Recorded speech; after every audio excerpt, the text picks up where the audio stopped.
Welcome back to the Lakshmi education channel. So students, మీకోసం అయితే నేను ఆల్రెడీ వీడియోస్ అనే వాటిని స్టార్ట్ చేసిన. ఏమని బయాలజీలో గన్ షాట్ టాపిక్స్ ఏమేమి ఉన్నాయి. మనం ఇప్పటికి 2 టాపిక్స్ అయిపోగొట్టుకున్నాం. ఒకటి ఇన్సులిన్ అండ్ ఇంకొకటి నర్సల్. రెండు కూడా 4 మార్క్స్ లో వచ్చి ఇంపార్టెంట్ క్వశ్చన్. ఈ రోజు వీడియోలో మన ఇంపార్టెంట్ టాపిక్ ఏది అంటే ఫీమేల్ రిప్రొడక్టివ్ సిస్టమ్.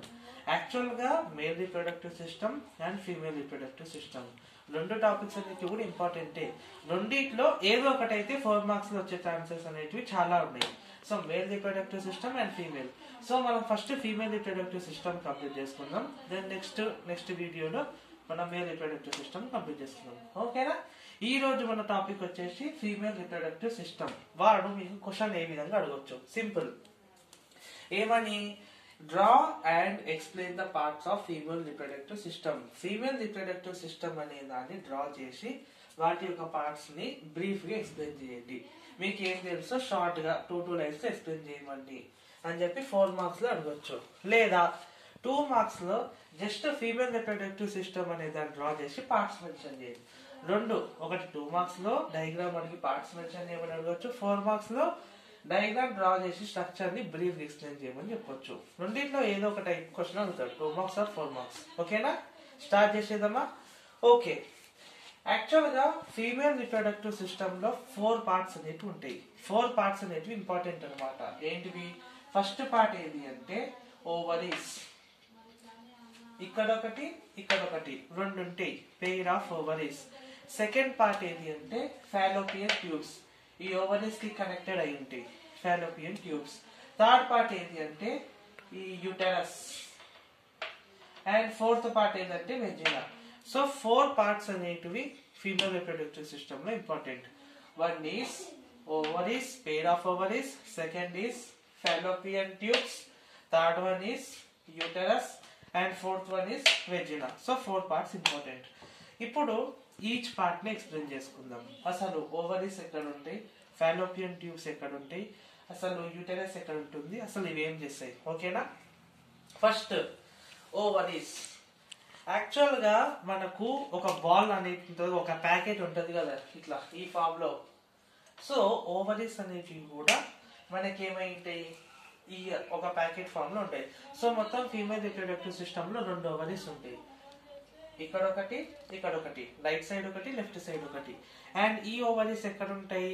అబ్డామిన్ అనే రీజన్ లో ఉంటాయి. సో పెయిర్ ఆఫ్ ఓవరీస్ అనేవి ఎక్కడ ప్రెసెంట్ అయితే అబ్డామిన్ రీజన్ లో ఉంటాయి. అయితే ఇప్పుడు మేల్ రిప్రొడక్టివ్ సిస్టమ్ లో స్పర్మ్ ఎట్లయితే ఇంపార్టెంటో male gamete, female reproductive system లో కూడా ఒక గ్యామెట్ ఉంటుంది.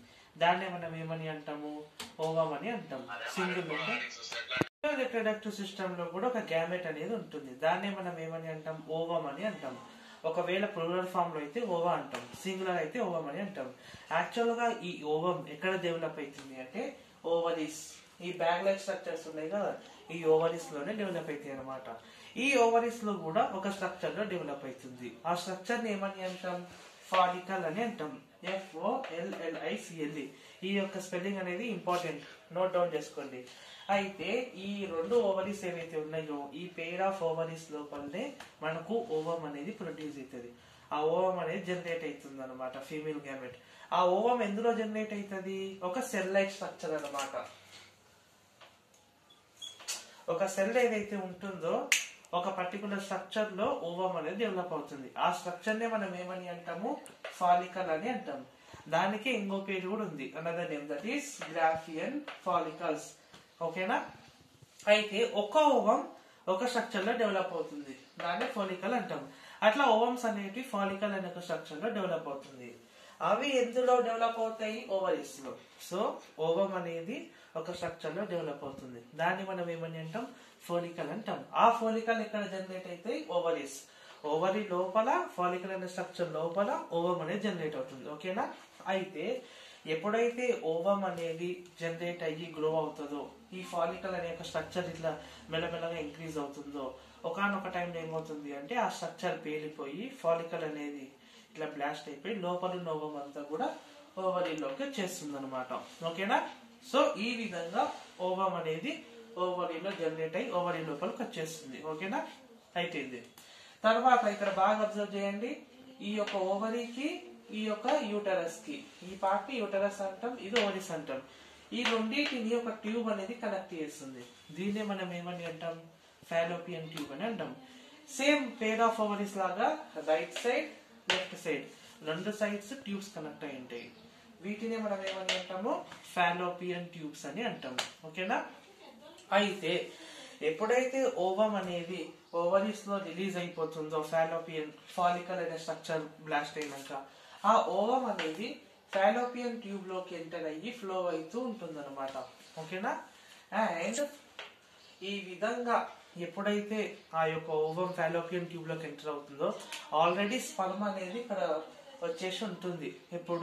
ఎప్పుడైతే ఇద్దరు కూడా లైక్ కలిసిపోతారో, అదే మనం ఇంకా చెప్పాలంటే ఎప్పుడైతే సెక్స్ అనేది జరుగుతుందో అప్పుడు మేల్ గ్యామెట్ యొక్క స్పర్మ్ రిలీజ్ అవుతుంది కదా, ఆ మేల్ గ్యామెట్ అనేది ఆల్రెడీ ఫాలోపియన్ ట్యూబ్ లో ఇక్కడ ప్రెసెంట్ అయి ఉంటుంది. అండ్ ఓవంలో ఓవా ఉంటది కదా, ఎప్పుడైతే ఓవా అనేది ఈ యొక్క ఫాలోపియన్ ట్యూబ్ లో నుంచి పోతుందో, ఎగ్జాక్ట్ గా ఈ యొక్క పాయింట్ దగ్గర మేల్ గ్యామెట్ అయిన యొక్క స్పర్మ్ అండ్ ఫీమేల్ గ్యామెట్ యొక్క ఓవం రెండు కూడా కలిసిపోతాయి అనమాట. రెండు ఫ్యూజన్ అయ్యి ఏమైతుంది, ఫర్టిలైజేషన్ అనేది జరుగుతుంది. ఫర్టిలైజేషన్ యొక్క డెఫినేషన్ తెలుసుగా మీకు, when male gamete and female gamete when they both union together they result the formation of zygote. ఆ రెండు కలిసిపోయినప్పుడు జైగోట్ అనేది ఫామ్ అవుతుంది. దీన్ని ఏమంటాం, ఫర్టిలైజేషన్ అంటాం. సో ఓవా అనేది ఈ యొక్క ఓవరీ నుంచి ఫాలోపియన్ ట్యూబ్ నుంచి ట్రావెల్ అవుతుంటే ఇక్కడ ఉన్న స్పర్మ్ తోని అది కలిసిపోయి ఫర్టిలైజేషన్ లో ఇన్వాల్వ్ అవుతుంది. ఓకేనా.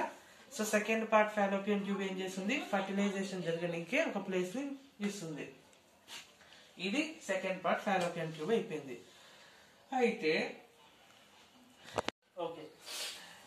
Okay second part Fallopian tube అనేది అయిపోయింది. ఫస్ట్ పార్ట్ ఏం చేస్తుంది, పెయిర్ ఆఫ్ ఓవరీస్ ఓవం ని జనరేట్ చేస్తుంది. సెకండ్ పార్ట్ ఫాలోపియన్ ట్యూబ్ ఏం చేస్తుంది, ఇక్కడ ఓవం జనరేట్ అయింది పోతుంటే ఇక్కడ స్పర్మ్ తోని కొలాబరేట్ అయ్యి జైగోట్ ఫార్మేషన్ లో ఇన్వాల్వ్ అవుతుంది.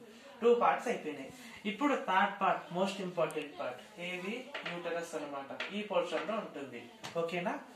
అండ్ ఇందాక మీకు ఒక పాయింట్ చెప్పడం మర్చిపోయినా, ఇప్పుడు ఓవ్యులేషన్ అనే ఒక డెఫినేషన్ ఉంది. The release of egg or ovum is known as ovulation.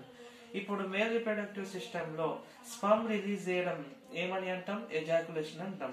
అదే విధంగా ఫీమేల్ రిప్రొడక్టివ్ సిస్టమ్ లో the release of an egg or ovum, దీన్నే మనం ఏమంటాం, ఓవ్యులేషన్ అని అంటాం. ఓకేనా.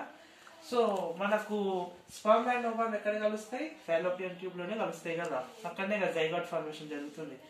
అండ్ ఎప్పుడైతే ఇక్కడ కలిసిపోయిన తర్వాత ఇట్లా అని ఫాలోపియన్ ట్యూబ్ నుంచి ఇక్కడ ఈ పోర్షన్ కి ఎంటర్ అవుతుందో, ఇక్కడ డౌన్ పోర్షన్ లో, అప్పుడు ఏమవుతుంది అంటే ఆ జైగోట్ అనేది చిన్న బాల్ లాగా ఫామ్ అవుతుంది. దాన్నే మనం ఏమని అంటాం, బ్లాస్టోసైట్ అని అంటాం. ఓకేనా. So after the formation of zygote, when it travels down the Fallopian tube, ఇట్లా ఈ చివరికి వచ్చేసే వరకు ఒక బాల్ లైక్ స్ట్రక్చర్ ఫామ్ అవుతుంది, అంటే బాల్ షేప్ తీసుకుంటుంది అదంతా కూడా జైగోట్. దాన్ని మనం ఏమంటాం, బ్లాస్టోసైట్ అంటాం. ఓకే. ఇప్పుడు అది ఏమవుతుంది అంటే యూటరస్ లోకి ఎంటర్ అవుతుంది. అసలు యూటరస్ ఏ షేప్ లో ఉంటుంది, నార్మల్ గా దీన్ని మనము పియల్ అని అంటాం.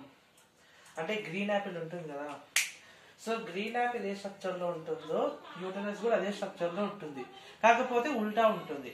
ఇప్పుడు గ్రీన్ యాపిల్ ఏ విధంగా ఉంది, ఈ విధంగా ఉంది. దాన్ని మనం ఉల్టా చేసినాం అనుకో, ఆ యొక్క షేప్ లోనే యూటరస్ అని ఉంటుంది. ఈ పోర్షన్ ని మనం ఏమని అంటాము, యూటరస్ అని అంటాం. సో ఏదైతే మనకు జైగోట్ అనేది వచ్చి బేబీ ఫార్మేషన్ జరుగుతుందో, తర్వాత మనకు బేబీ బయటికి వచ్చేది అంతా కూడా ఈ స్ట్రక్చర్ నుంచే, ఇక్కడనే మెయిన్ ప్రాసెస్ అంతా అయ్యేది.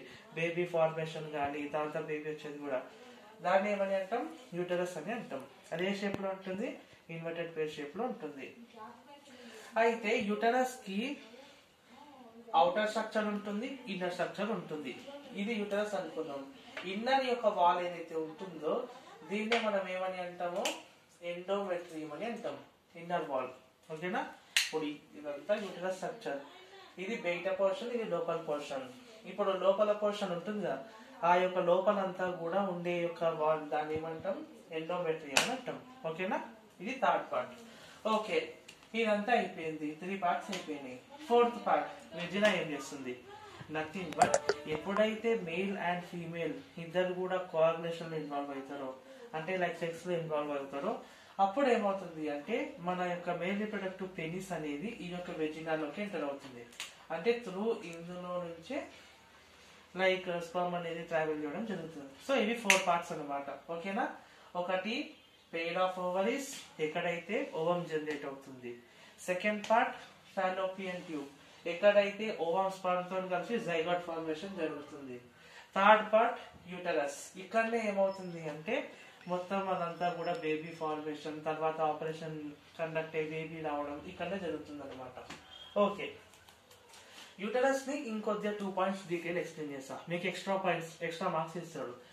ఏమవుతుంది అంటే మనకు ఉమెన్ లో మెన్స్ట్రువల్ సైకిల్ అని వింటాం కదా, 28 days ఒకసారి ఓవం రిలీజ్ అవుతుంది అని. సో ఎప్పుడైతే స్పర్మ్ అండ్ ఓవం రెండు కలిసి జైగోట్ ఫార్మేషన్ అవుతాయో, ఎప్పుడైతే ఇక్కడ ఎందుకు వచ్చేసినాక బ్లాస్టోసైట్ అనేది వస్తుందో ఇంకా బేబీ ఫామ్ అవుతుందని మనకు తెలుస్తుంది కదా, ఉమెన్ కి కూడా బాడీకి తెలుస్తుంది కదా, అప్పుడు ఈ యూటరస్ అంతా కూడా ఏమవుతుందంటే ఈ వాల్స్ అన్ని కూడా థిక్ అవుతాయి. ఆ యొక్క బేబీని రిసీవ్ చేసుకోవడానికి ఇది రెడీగా ఉంటుంది. ఒకవేళ జైగోట్ ఫార్మేషన్ జరిగితే, ఫర్టిలైజేషన్ జరిగితే ఆ బేబీని ఇక్కడ రిసీవ్ చేసుకోవడానికి ఇది ఇట్లా ఒక ఈ షేప్ లోకి వస్తుంది అనమాట. అదే ఒకవేళ ఫర్టిలైజేషన్ జరగలేదు, స్పర్మ్ తోని ఓవం కలవలేదని తెలిసిందనుకో, ఏవైతే ఓవం ఇక్కడ నుంచి ట్రావెల్ అయ్యి వస్తుందో అదంతా కూడా ఇక్కడ నుంచి బయటికి వెళ్ళిపోతుంది. అంటే బేబీ ఫార్మేషన్ అయితే అని తెలిసినప్పుడు అప్పుడు ఈ వాల్స్ అనేది థిక్ అయి ఇట్లా ఈ స్ట్రక్చర్ లోకి వస్తుంది. లేదు ఫర్టిలైజేషన్ జరగలేదన్నప్పుడు ఆ యొక్క ఓవం ఏదైతే ఉంటుందో అది రిలీజ్ కూడా ఇక్కడ నుంచి అవుతుంది.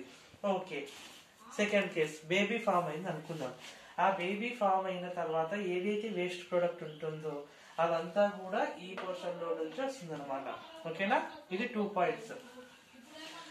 థర్డ్ పాయింట్ ఏంటి అంటే బేబీ ఫార్మేషన్ జరిగేటప్పుడు ఈ యూటరస్ అంతా కూడా థిక్ అయిపోతుంది, అంటే ఒక ప్రొటెక్టర్ షీల్డ్ లాగా మారిపోతుంది అనమాట. ఇది so first point, baby formation జరుగుతుంది, ఫర్టిలైజేషన్ అయిందంటే ఈ వాల్స్ అన్ని కూడా థిక్ అయిపోతాయి, ఈ స్ట్రక్చర్ లో ఫామ్ అవుతాయి. సెకండ్ పాయింట్, ఒకవేళ ఫర్టిలైజేషన్ జరగలేదనుకో ఓవం అంతా కూడా ఈ యొక్క యూటరస్ నుంచి బయటకు వచ్చేస్తుంది. థర్డ్ పాయింట్, ఒకవేళ బేబీ ఫామ్ అవుతుందని ఇన్ఫర్మేషన్ ఉంది, ఫర్టిలైజేషన్ జరుగుతుంది అనుకో, ఆ బేబీ నుంచి వచ్చే వేస్ట్ అంతా కూడా ఇందులో నుంచి వెళ్ళిపోతుంది అనమాట. ఓకేనా? ఇది so these are the 4 parts మొత్తం uterus, ovaries, fallopian tubes, vagina. ఈ 4 అనేటివి ఫీమేల్ రిప్రొడక్టివ్ సిస్టమ్ లో ఇంపార్టెంట్ పార్ట్స్ అనమాట. So draw and explain the female reproductive system అంటే ఎక్స్ప్లెయిన్ చేసి పార్ట్స్ రాసి నేను చెప్పింది ఏదైతే ఉందో మీ ఓన్ వర్డ్స్ రాసేయండి. పక్కా 4 మార్క్స్ అనేటివి వస్తాయి అనమాట. ఓకేనా? సో ఈ రోజు టాపిక్ వచ్చేసి ఫీమేల్ రిప్రొడక్టివ్ సిస్టమ్. సో దీన్ని ఒకసారి మీరు ప్రాక్టీస్ చేయండి, ఖచ్చితంగా మీకు గన్ షాట్ క్వశ్చన్ 100% వచ్చే క్వశ్చన్ అనమాట. నెక్స్ట్ వీడియోలో మేల్ రిప్రొడక్టివ్ సిస్టమ్ ఎక్స్ప్లెయిన్ చేసేస్తున్నాం. ఓకేనా? And subscribe to our channel and share. Me friends కి ఎంత వీలైతే అంత షేర్ చేయండి. బికాస్ ఇంకొన్ని రోజుల్లో 10th ఎగ్జామినేషన్స్ వస్తున్నాయి. అందులో పక్కాగా 100% వచ్చే నేను టాపిక్స్ ఎక్స్ప్లెయిన్ చేస్తున్నా ఈజీ వే. ఓకేనా?